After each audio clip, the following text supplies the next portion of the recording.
Hi everyone. Have you ever felt really excited or super angry and then made a decision that maybe wasn't the best? That's because our emotions can affect the choices we make. Today, we're going to talk about how emotions and decision-making are connected and how we can make better choices by understanding our feelings. Let's start with an example. Imagine you're playing a game with friends and you're about to win, but then something goes wrong and you lose. You feel really upset and angry. In that moment, you might feel like saying something mean or quitting the game. But if you take a moment to calm down and think, you might decide to keep playing and have fun anyway. That's a better decision, right? But it's hard to make when you're feeling angry. Another example is when you're really excited. Maybe you're at a party and having a great time and someone dares you to do something a little risky, like jumping off a high place or eating something weird. When you're excited, it's easy to say yes without thinking about the consequences.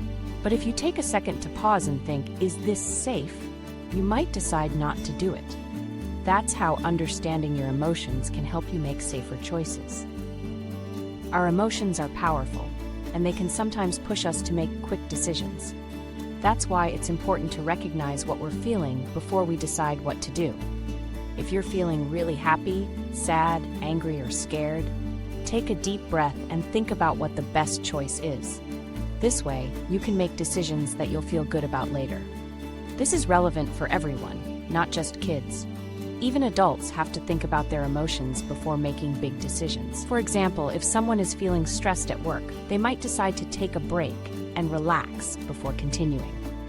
Or if they're feeling really excited about a new idea, they might pause to think about it carefully before jumping in. Understanding emotions helps everyone make better choices. So, how can we practice making good decisions when we're feeling strong emotions? One way is to take a moment to pause. If you're feeling upset, you can count to 10 or take a few deep breaths before deciding what to do. This gives you time to calm down and think clearly. Another way is to talk to someone you trust. If you're not sure what to do, ask for advice from a parent, teacher, or friend. It's also important to think about the consequences of your choices. Ask yourself, what might happen if I do this? For example, if you're angry and thinking about saying something mean, think about how it might hurt someone's feelings. If you're excited and thinking about trying something new, think about whether it's safe and if it's the right time. Remember, making good decisions doesn't mean you won't ever make mistakes. Everyone does. But when you understand your emotions and take time to think, you're more likely to make choices that help you and others feel good. It's a skill that helps in school, with friends, and even when you're by yourself. Thanks for learning with me today. Now that you know how emotions can affect your decisions, try practicing these tips the next time you're feeling a strong emotion. You'll see how much better your choices can be when you take a moment to think. See you next time.